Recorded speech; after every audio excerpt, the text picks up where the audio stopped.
Greetings, nerds. This is CNN Nerd. I'm your host, Sarah Belmont, and with me, as always, is our Mr. Producer, Will Paul. How are you doing tonight, Will? Doing very well, Sarah. It's been a long time since we recorded on a Thursday night. When was the last time we recorded on the Thursday night? It's been a long time. It's been like... pre-COVID? Pre-COVID, yeah. I think so. It was. Which, happy COVID anniversary. Yeah, no kidding. I know Tom Hanks was like trending today. I was like, oh yeah, that's right. It's been a year. You know, in a way, it went by really quickly. I know hindsight is 20/20, but I still can't get over it's been a year. Mm-hmm. It's bizarre. It is a bizarre thing that it has been a year, and it's somehow we were able to put together a lot of content throughout the year, but also just life in general. It seems that things are slowly, I don't want to jinx it, getting somewhere back to some sense of new normal. So, but it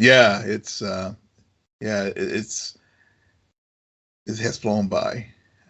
It has flown by, and I think what really has made the last 2 months fly by in particular is Wandavision, which, for all of you nerds who are listening, Will wants to remind everybody because he's going to watch it and he knows I'm not going to watch it. Exactly.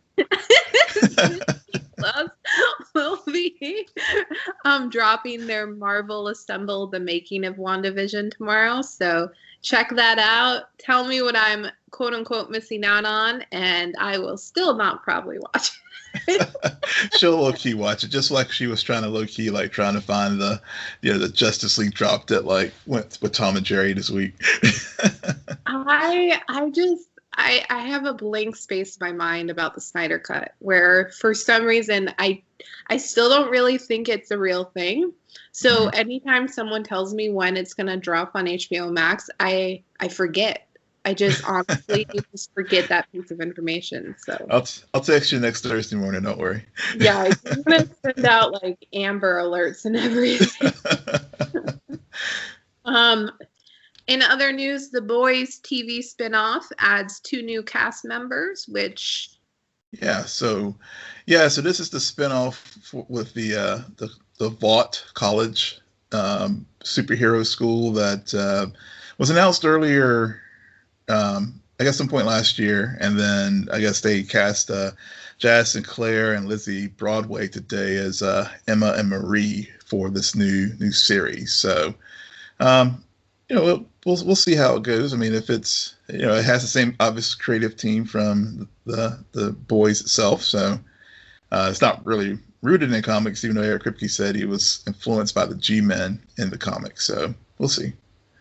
Well, Kripke is a pretty good showrunner. I mean, between The Boys and Supernatural, because we have to remember he was the brainchild behind Supernatural. Mm-hmm. And even though that show, the ratings were never outstanding, that fan base is crazy. Yeah. They have so many Supernatural cons and conventions that it's unheard of, and the longevity. So a part of me wants to say, it's a spinoff. But then when you brought up Kripke, I'm like, but it's a spinoff by Eric Kripke. So yeah. You gotta have some faith that he knows what he's doing. He's pretty good. I had a feeling you were gonna put this on the rundown, which makes me so happy, because correct me if I'm wrong, this isn't new news. Well, it's new in the sense that they sealed the deal today. So it was always hopeful that she would be part of the Flash movie, and we're talking about Kirstie Clemons to play Iris, obviously. And so today was they officially, I guess, signed the contract. So yeah, the Flash movie is actually coming into reality. Yeah, it's just a daily reminder that Sarah cannot discount the Flash movie, because it actually is happening, despite the fact that it's been in production for years. Yeah, it's just slowly, just slightly behind Black Adam. Yeah. Another movie that it'll take maybe a trailer, and even then I'm like, so who's the fan behind that trailer? Exactly. Yeah, with deep fake. I'll be like, I recognize that scene of Noah from All the Boys That Love Before. Doom Patrol adds flight attendants Michelle Gomez as Madame Rogue. Doom Patrol. Like, Yes. I love my blanket, by the way. Will, I use it every day. Awesome. I'm so happy to hear that. Yeah, Will got me a Doom Patrol blanket for Christmas, and I am forever in his debt. She always has Robot Man and Crazy Jane looking at her. And he got me 2. We should auction. We're going to auction one of them off. If you're listening to the show tonight, give us a code. We'll have to think up a buzzword for the contest. Oh man. Amazon and U.S. Postal Service. I'll tell you. Anyway. And then we also got released the first look photos of the new series Heel, starring Stephen Amell. It just looks like images from Arrow. Yeah. I'm very curious to see. I know they had the Code 8 project with his cousin Robbie and stuff, and but I'm very curious to see him in this role play. Well, we've seen him when he used to moonlight as a wrestler in WWE. Now he's getting to parlay that into a series. I think also what's interesting is he's one of the few actors who has gone from the lead of one show to a lead of another show. Very different genres, very different target audiences. A lot of the leads that we've seen come off of these big franchises, especially on TV, it's taken years. So there's almost been an adjustment period where Justin Hartley is a great example of that because the whole reason why we got Arrow was because of Green Arrow on Smallville and how popular of a character that was. And so going into This Is Us, I kid you not, the first season I was like, Arrow. I was always thinking about, but over the seasons, now it's going to take me a lifetime to not remember him as Kevin Pearson. So, and his acting is just so much more better on that show than it ever was on Smallville. So I am very curious to know if this quick turnaround will make it easier for Stephen Amell to disguise himself as someone else and create a new character for fans of just him as an actor, or will we just be sending the same time and being like, okay, but where's Felicity? Yeah, exactly. For sure. Yeah, and okay, I lost my place, but we're back. You're going to talk to us about Black Lightning. Yeah. And I'm going to prepare my reaction to The Flash. Got it. Fair enough. All righty. So, folks, you've been warned as far as Sarah's love for The Flash. And with that, I'll start talking about Black Lightning. I know we didn't talk about episode 4 last week because we obviously spent our whole time on Wandavision, but with Black Lightning, really the thing that, as far as the 4th episode, of course, many things were carried forward, and then at the end of the episode, the real thing that happened was that Jen went up into the ionosphere because she's been doing that as her sort of safe harbor as Lightning to do the same thing. And whenever she was up there, her powers got overwhelmed, and she literally exploded into a bunch of particles and stuff. So come to this week, they see what happened. They're trying to find out what happened to Jennifer, TC, and they figure it out that she had gone up to and Jefferson and Lynn. Had a nice moment. They're trying to mend things, and then they find out that Jen had gone up to the ionosphere, and of course Jefferson gets his head back in the game for many reasons. One, Gamby reminded him, of course, how Friedland needs Black Lightning. In the prior week's episode, Jefferson was in a bar and he heard people respecting Black Lightning and just raising a glass to Black Lightning. So there are many things coming to fruition as far as him getting to suiting up again. So he suits up, goes up, finds Jen, and a bunch of technobabble manages to harness her particles and brings in a suit, and then they had a nice little crossover with the Flash actually this week, where back to Crisis, Jefferson's like, I have a friend at Star Labs, and and Barry quickly gets Jefferson the device that he needs to help put Jen back together. And so, so that's the part of taking place in the story. All that's going on while the police chief has basically pinned Jen as public enemy meta number 1 because of her activities taking down the 100 and Lady Eve's old gang. And so there's that dynamic going on, as well as Tobias in his expert way always successfully pinned a murder of the mayor in the prior episode on Lala. And Lala and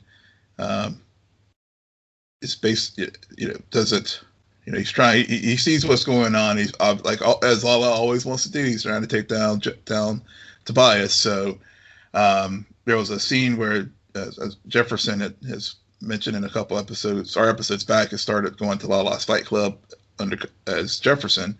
But then he went back to the fight club and had needed to get some information from Lala and stuff. And Lala and Jefferson face off, but at the end of the day, Lala has such respect for Black Lightning. He actually tells him, "Look, man, we missed you. Friedland needs you."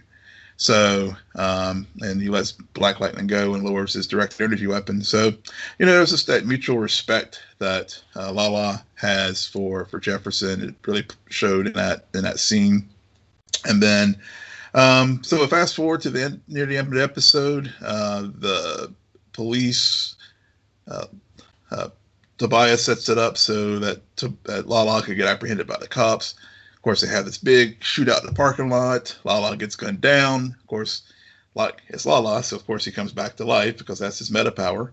And they obviously discover he's a meta. And of course, there was the very cringeworthy, borderline funny, but also kind of cringeworthy moment where Lala's number 1 guy, big heavy dude, runs off, and Shakur, who's the cop who's been tasked to lead the meta task force, runs him down and tackles him, and he says, "I can't breathe." And it's like, it was wow. So what was so cringeworthy about it was the character, the cop Shakur, was like, "Dude, I'm not even on you like that. Don't disrespect that man's memory." And so it was cringe. It was cringeworthy to me when I saw it. I mean, I know Black Lightning is very grounded, and I like the way they do things on the show, but that one was just pretty cringeworthy for me because, one, you bring in George Floyd in a way that was like, okay, I see what you're trying to do there as far as like, don't disrespect the man with Lala's henchmen like saying I can't breathe. Right. But then he was like, "Dude, you can't breathe because you're fat." So one, you're doing a fat joke, and two, oh, really? yeah. So it's all around. I think if they had to do it over again, I think they probably would have cut that scene differently. But overall, really solid episode, despite that one moment. And Jefferson's got his head back in the game. And the other big piece is they had the big recast. So China McClain, who played Jennifer, left the show because she was looking to do other things. Apparently there was no behind the scenes drama. She just wanted to expand her creative energies in other directions. So at the end of the episode, spoiler alert, when the device that Jefferson got from Barry reconstitutes Jennifer. New person comes out of the device they used to put her back together, and it's a new Jennifer. So it'll be interesting to see how that goes, because now you have a new Jennifer who's going to be, she's like, "What's up, y'all?" Not knowing anything's going wrong, but now she's going to be, public enemy number one in Friedland, and so she's going to have to deal with all that from her other alternate self. So it'll be interesting to see how the rest of that plays out this season. But real, hats off to the team there to, given that there's been so much loss, they were able to, write in a recasting into the story and allow for the character to move forward, even if it is the last season. Yeah, I mean, I still think you got to check out the season premiere of This Is Us. What they did between COVID and Black Lives Matter, it was so not cringeworthy, and it was just talking. It expressed it. It didn't even relive the events necessarily, but you got the effect of if the Pearsons were actually a real family, because of the way the Pearsons, how they function as a family, what those two things did to them, as people. Like, there was something so honest about it that I was just like, oh, that's fast. I mean, at the end of the day, Black Lightning is about family, and so really the Pierce family, after such as I've chronicled over the last few weeks about how Jefferson and Lynn have been at each other, and Anissa and Grace are working through their newly married bliss, and also the growing pains of being a couple. Things are the family's starting to come back together again. Of course, now you got this new wild card with the new Jennifer, but at least all the other issues seem to be getting resolved, so that now they can tackle this new issue. And in the next episode, they're going to start with a paint fight that is not cringeworthy at all. It wasn't. I liked the paint fight. Are you kidding me? I actually did. I actually did like the paint fight. Yeah, it was cheesy, but it worked. For what they were trying to do. For you, it worked. For me, it did not. But we're talking about Lois and Superman, the latest CW show, and the latest show to come back and then only to get delayed due to COVID. Yep. And so next week will be its last episode, and then it'll be on hiatus until May. But in the meantime, yeah. we got the Kents. I keep wanting to call them the Clarks, honest to God. I don't know why. But we got the Kent family living in Smallville, making friends, making enemies. And we got two sons, which Jordan, the outcast of the family, the black sheep, turns out exactly like his father. Well, not exactly, but kinda. Yeah. But it'll grow. He still has to go through his own version of Smallville. And then we have Jonathan, all-star, previously on Little Fires. Everywhere. I know. Whenever you reminded me of that with him, I was like, where do I remember from? And you said it, I was like, oh yeah. Yeah, it is still funny to see him, because I didn't think that he made that big of an impression on me with that show. But no, he definitely stood out. As soon as I saw him, I was like, I know you. Yep. And pretty much the third parent of Jordan. Which I was kind of mad at this week's episode. Because in watching it, I think Jonathan should have put up more of a fight about football being his thing. Yeah, I agree. I thought that was, I mean, given that everything that this family sacrificed, because in the previous episode you do have the moments where Clark and Jordan go off to the Fortress of Solitude to explore Jordan's newfound power that he found out at the end of the pilot episode.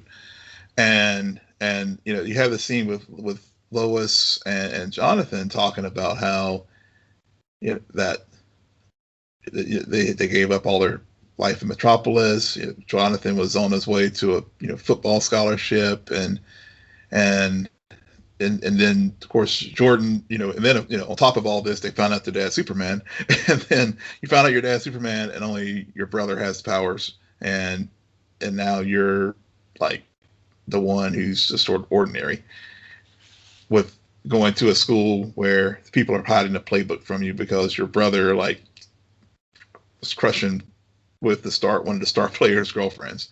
So right.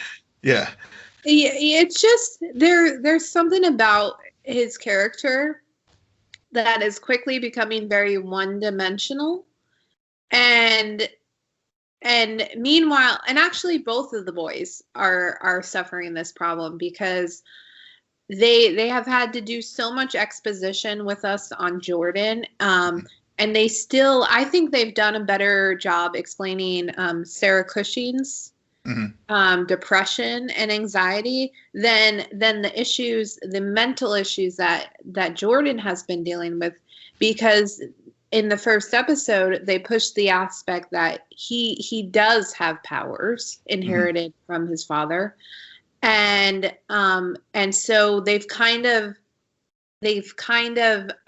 supplemented that in lieu of the anxiety, the ADD, whatever he was dealing with, and which makes some of these callbacks now to, we've always been worried about Jordan. He hasn't got fit in. He's been an outcast of somewhat. It's just referred to it in the past, which doesn't make it doesn't really allow us to understand that motivation. I don't know if I'm explaining this well. Yeah, I think I get where you're going with this. I don't know if it's still too early for me to say that they're one dimensional, but I could see if this does go throughout the season how this could easily be a trap that they fall into with the two brothers. Yeah, and these types of shows never run into traps. Not at all. Well, no. They've not at all. But so far they've built. I give that thing a 3-episode rule, and after the 3rd episode, I'm on the show now. So they did enough to drag this, to pull me in, and seeing Superman as a dad and having to deal with those dynamics. And also Tyler Hoechlin's just been, I think he's good. He is. Yeah, he's very good. And I think getting out of the shadow of Melissa on Supergirl was just what this character needed, and what he needed as an actor as well. I didn't think that was a big shadow. Well, but no, but you know what I'm saying. Yeah, it's just, it's Supergirl, so she's the star. Now right. So it was more that. So now instead of being like, I think John Campea calls him Jobber Superman, he's no longer Jobber Superman anymore. Oh, I've never heard of that, but I stopped listening to Campea a long time ago. Yeah, I don't listen to him much anymore either, but I've heard him refer to that. I think Tyler Hoechlin should have been cast as Superman in the Brandon Routh one, whatever his name is, and I think he just fits. He has that innocence about him, his delivery, but he's also there's so much humanity. Yes, and he just is a really good casting for Superman. And I like Lois. I like Bitsy. I have no issue there. I did make a note though that despite him losing his job in the first episode, her resigning, she's now taken a job at a paper So is he just stay-at-home dad now? Like, do you foresee us ever getting Clark Kent, the journalist? Maybe not this season, because with this episode, he is in stay-at-home dad mode, because that was part of the motivation for them to move to Smallville. Because right, but I'm just thinking about money.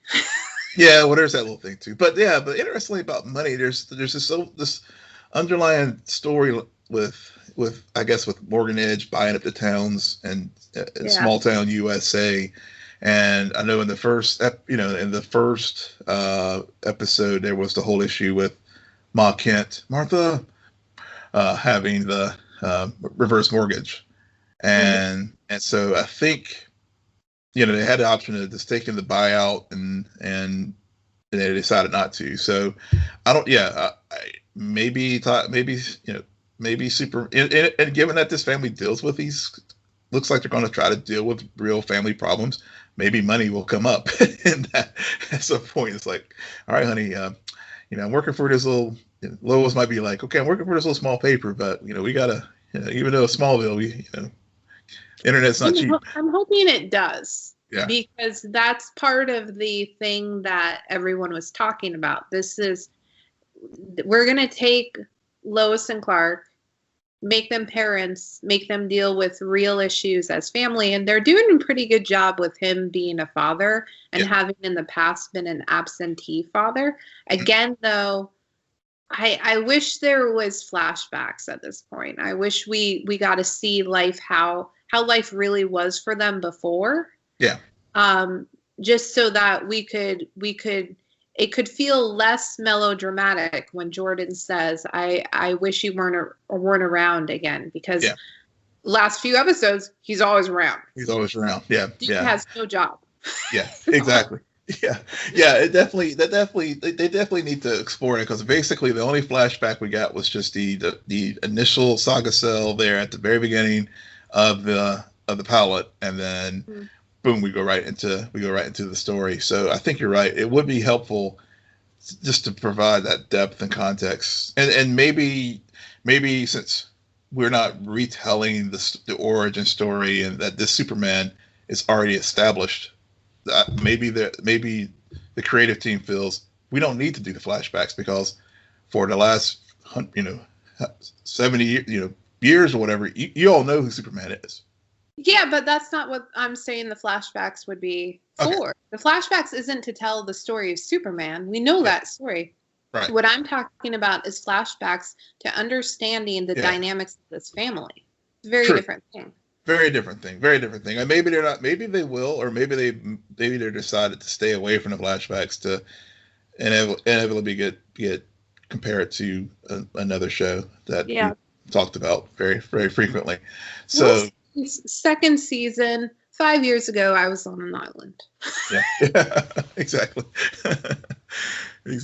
Exactly. But I think you're right. I think it would help to flesh out and to avoid the thing that you mentioned before, the trap of them becoming one-dimensional, melodramatic teenagers, which teenagers are at it already anyway. But but really to give context to these moments of whenever they do bring that up, and also talking about the money thing too. I mean, there was in this episode, I think, or maybe it was the second episode, where Clark meets up with Lana to again go over the papers with his mom's farm. So I think there is some things there that they could definitely mine, not only from the how you gonna just keep food on the table whenever you both are.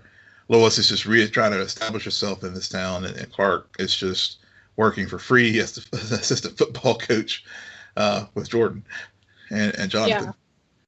I like you. I was sort of questioning it in this episode, like why are they doing this Lana angle? Mm-hmm. But the longer the episode went on, and when she and Sarah were talking towards the end, in a way, I appreciate how they are exploring aspects of Clark left Smallville, had a life. but there are people who stay, and that idea of being a small town, because I come from a small town, and so there is a weird mixed bag of emotions with still being someone who lives in that small town and having never, quote unquote, gotten out of it, but also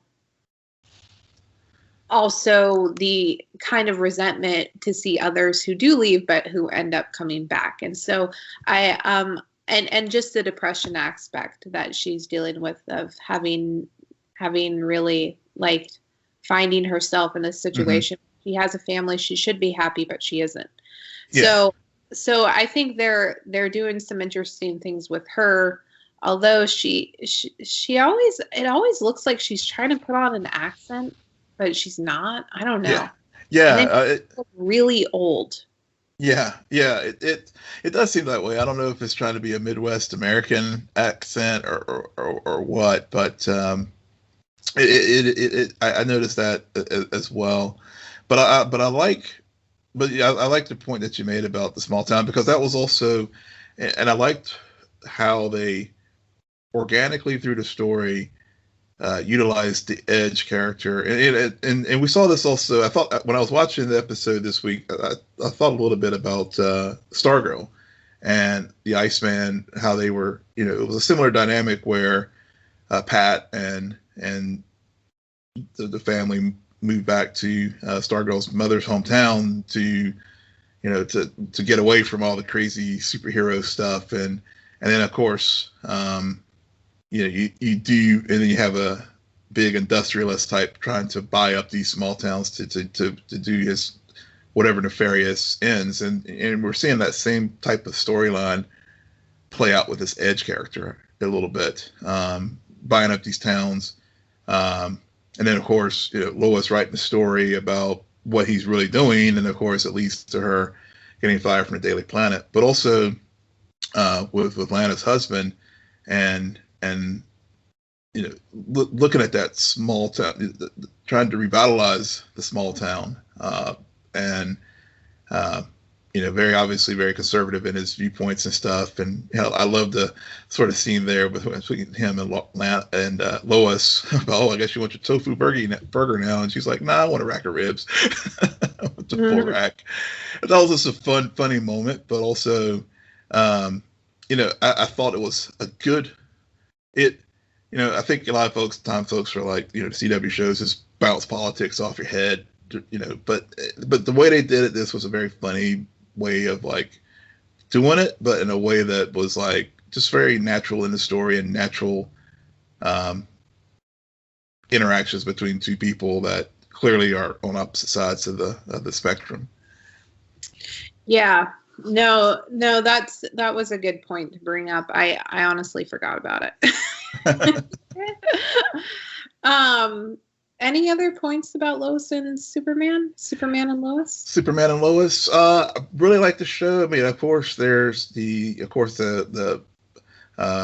Captain Luthor. We didn't see any of that character in this episode. It really did focus on Jordan and his sense of belonging, which I like the way that they turned the story.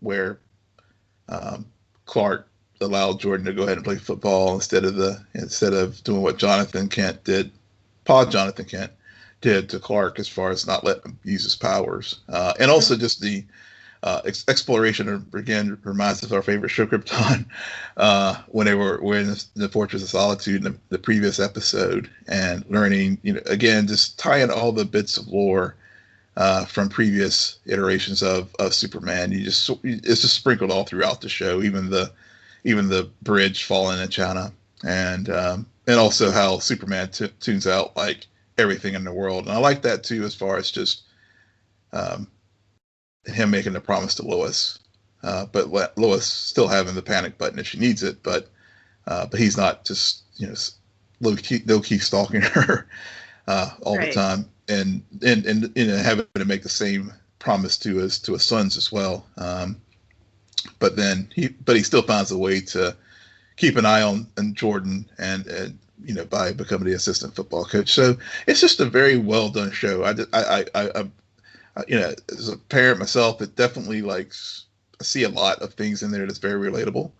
So I think that's one of the things that draws me to it. And I'm going, like I said, I think we'll watch it again, and then we'll resume when it comes back in May. Yeah, I think the hard part with both this show and The Flash is that I just got done watching Wandavision. Mm-hmm. And that is the MCU version of what a superhero show could be. Mm-hmm. So watching these episodes. It was hard. Coming off. Not that it was hard, Will. It's just that you start seeing more of the I want to say adolescence, but not adolescence, but just more of the I'm starting to understand more about the target audience and some of the juvenile. Yeah, but that's why I think for me, Superman and Lois, I didn't feel that as much with the fall off, the difference, because I felt Superman and Lois was getting more towards that type of storytelling that we got in WandaVision and even in Black Lightning. And that's why I think those over time, Black Lightning has become more of my show than The Flash. I mean, don't get me wrong, I still love The Flash, but for just the fun, I just want to sit back and just not have to think kind of show. Mm-hmm. But yeah, I do, I do hear what you're saying, and not only WandaVision, but even things like Doom Patrol and The Boys and other things. Yeah, no, it's true. I think why I go with WandaVision though is just because we've always talked MCU versus DC. DC has television. MC has the cinemas or movies, and yet now they've collided. Yeah. Yeah. But I also, we've always known these shows are on the CW for a reason, and so there's certain stereotypes or certain cliches that are gonna come up time and time again. But I think you are right. I think Superman and Lois, they didn't really have a villain of the week, which was appreciative. Yeah. And made abundantly clear when I watched The Flash. The Flash, despite it being now the old dog, if you will, it continues to do the same tricks. It continues to do your villain of the week storyline. It has to kill every Wells every season towards the end. And I understand because of COVID, these first few episodes are basically whatever. What season was it last year? Season 6? Season 6, yep. Season 6B. But it was hard for me to get through The Flash these last 2 weeks. It was really hard. I was so bored. Well, I was so freaking bored. Well, I will say with the premiere, the first episode of the week, and I tweeted it, that I thought it was a 3 out of 5. I thought it was, given I gave them a little bit of rope because of COVID and understanding that they had to repurpose the 20th episode of last season into a season premiere.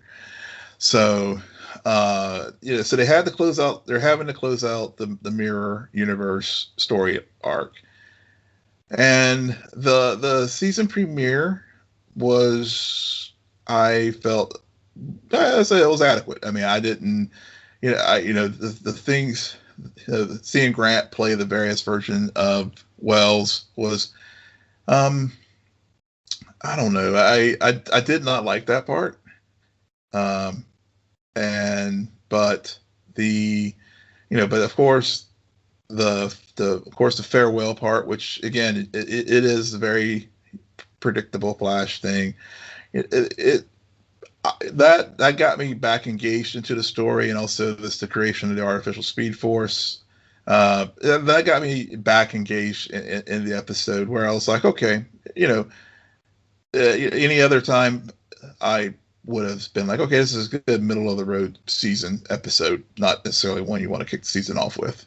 As far as just, see, I didn't give them rope because I keep thinking about other shows who had the same issues. Yeah. And how other shows did it. Yeah, Batwoman did it. I would, and it changed the lead. Yeah. Yeah, I was just gonna say. I mean, and a significant other change they had to reconcile. And Batwoman season 2, we've been very honest about our reactions to it. So we're not saying that it's been perfect, but I think they've handled those challenges a bit with a bit more grace. Yeah. They have. And also, I think the other issue too is I wasn't super engaged with the Mirror Universe story to begin with from last season. Oh yeah, who was? Yeah. So and it was just so apparent, especially watching the premiere and then coming to this week where you have Cisco and Caitlin back, and no slight against Chester and Allegra. I mean, I'm still trying to figure out like what's Allegra's purpose other than this weird relationship she had with Nash, which I'm kind of like, eh. and then Chuck, I just felt like was like Cisco light. And so they were trying to, because I think that in the previous seasons, they were trying to build this friendship between Ralph and Barry. And they kind of put the Cisco's Barry friendship to the sideline. But this is the same problem the Flash has always had. They have too many freaking friends of Flash who all just so happen to also be metas 9 times out of 10. Yeah. So it just gets very annoying because, and I'm glad you brought this up because this really bothered me. The season premiere, no Cisco, no Caitlin. Mm-hmm. And there's a moment at the end that is supposed to be like a speech, which I swear was in the season finale. They just sliced in that same scene because it was so familiar. Mm-hmm. But I digress from that point. And it was mainly, it felt like, okay, so we know that these two characters have been promoted to season regulars, so they're going to be around and they're establishing their chemistry with Barry. But very next episode, Cisco and Caitlin. Yeah. Some Allegra, no Chester, and I'm just like, what the heck? Oh my, what? Yeah. Why was this a good idea? Make him recurring. Yeah. It is so bizarre to me. Like next week, I'm sure it's going to be Chester and Allegra, and this season we're just going to have this back and forth of who wants to be friends with Barry today. Yeah, but I will say that but for the second episode to work, it had to be Cisco, because obviously it would not have been so believable if Chester were trying to have these conversations with Barry about as Barry was becoming Data Spock Barry. I mean, it was just not. There were some classic Cisco one-liners. Like, why isn't he in more episodes? Mm-hmm. Because he knows the writing has been declining. But I digress. But I just also think that some of the moments, like the being sad and upset about Wells, mm-hmm. even though they act as if they've never encountered this before, which is funny because I recall five years of them experiencing this loss time and time again. Yeah. So they'll get over it, and a new one will come. And that stupid end credit scene. Oh my God. Okay. Yeah, I want to go back to your point you're right though about Cisco and lines, because whenever I thought immediately when you said the loss, I immediately thought of Cisco talking about why is it that every time we win we always lose, and that's just been a repetitive thing with this show. And I'm hoping that hopefully this season, and especially given that we have a new showrunner, I hope Eric Wallace can really put his imprint on things to not to break that cycle, because Cisco said it perfectly. the episode. We win, but yet we lose. And I just want them to just win and just win for, and we can not just let's let them have a win for once and not be an all melodrama and bittersweet. How is it bittersweet? They do always win. Like this thing was painfully obvious in these episodes in particular. The stakes are done. There are no stakes. I cannot believe anything, and that's why when a Wells dies, I don't care. Yeah. Because I'm like, okay, I've seen that before. I don't have any emotional investment. I mean, I care about Iris being stuck in the Mirrorverse, but then we have Cisco's girlfriend, who I don't really know, and I've never really been invested in that relationship. And then we have Singh, who's always been this ancillary character, but again, it's not like it's Joe. Right. See, there. So it's just over the years, this cast has just inflated to the point where the stakes are diminished because you're not invested in the relationships, and so when you have a villain like Mirror Master, it comes off as cheap and cheesy because you're just like, well, they'll find a way. I've seen this before. Yeah, it'll be right. Quote unquote bittersweet, but nothing like bittersweet is the first season of The Flash. Yeah, it's always going to be the first season of The Flash. Everything else is just bitter. You're right. I mean, I that was part of my problem with the end of the season premiere, because what I was just thinking, I was like, all right, they're getting rid of all the wells to create the artificial speed force, but I've seen this trick before. We're going to get another iteration of Tom Cavanaugh, because he's. Yeah, I mean, this show, they're always, they're going to find a place for him, and the Harrison Wells character. So, so with the epilogue with the episode this week, going back to the moment in the marvelous first season, where we see Thawne switching out with the original Wells, and then we get the real actual Harrison Wells added to the show. On the one hand, I was like, okay, nice trick. I was as a fan of the show, I was like, okay, we've danced around Harrison Wells for 7 years now. We're actually going to get to see who this man really is. So from that standpoint, I was like, okay, I'm okay with this, because other than a few flashback scenes prior to Thawne taking over his body, we've never seen that particular character. So from that standpoint, okay, I was good with that. As far as stakes, you're right. It would have been, if Barry had to choose between Iris and Joe or Caitlin versus folks I know he's known David Singh for years, just as far as colleagues at the police department. So there's some stakes there. But Camilla is more the stakes for like disappointing. It was really just dramatic setup to set up him having to choose,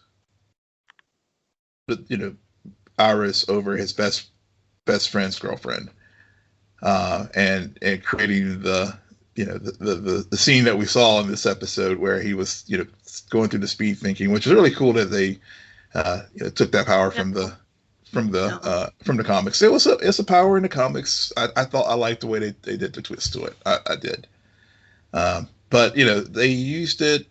They used Camilla as a way to create that conflict between him and Cisco.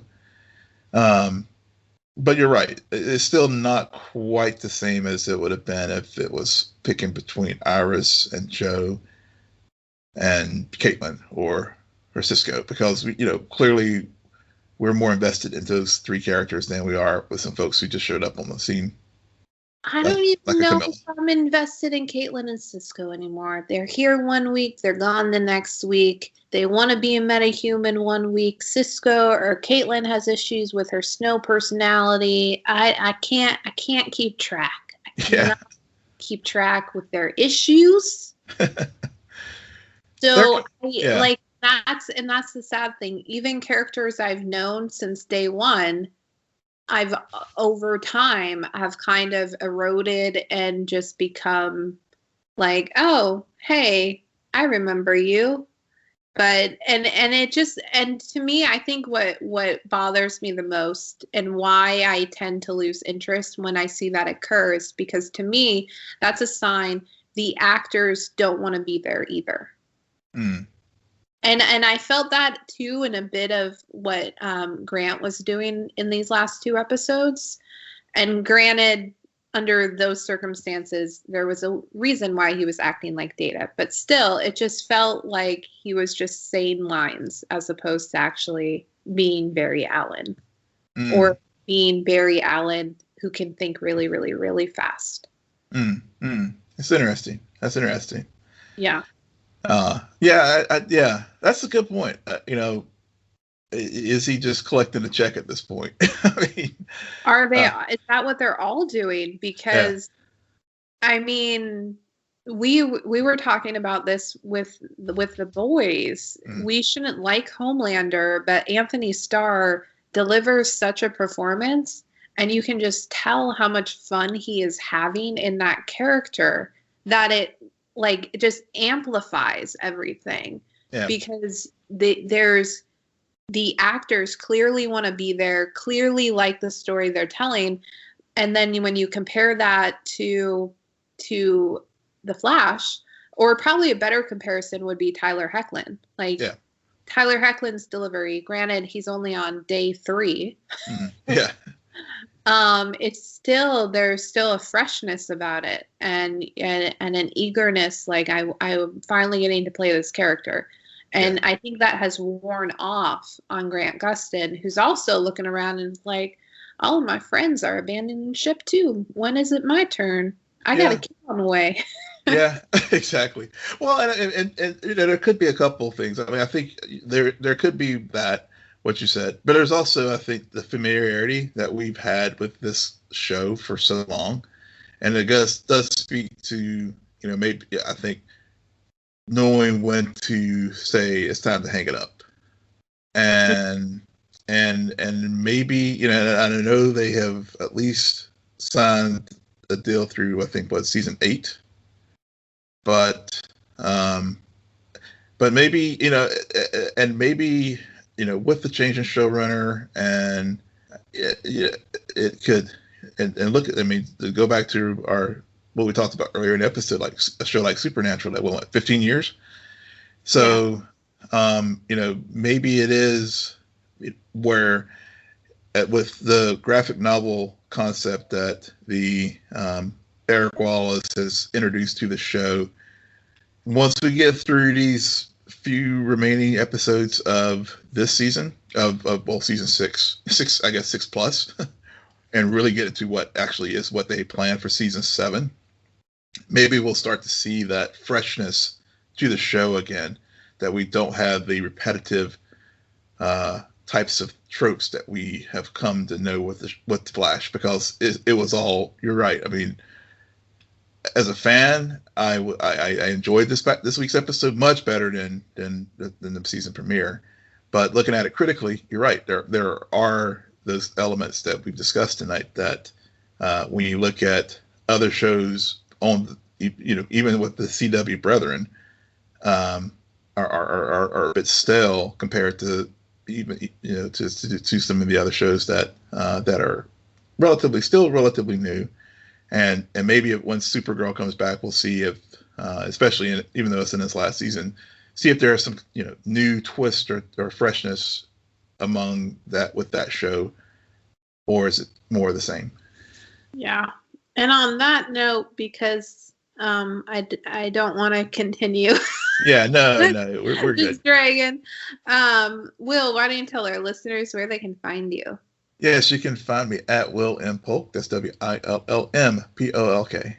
You can find me at SJ Belmont, SJBELMONT. Please follow our crew on Twitter at CNN Nerd. Friend us on Facebook. Follow us on Instagram.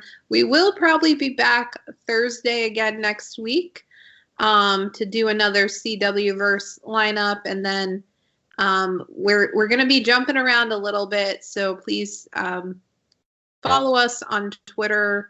And we'll try to announce, or by we, I mean will announce when our next shows are going to be up. But it's going to be a little bit of a musical chairs act, if you will. And don't forget to rate, subscribe, and comment on Apple Podcasts, Spotify, YouTube, Stitcher, or wherever you get your podcasts. Good night, Geek Out. You're welcome.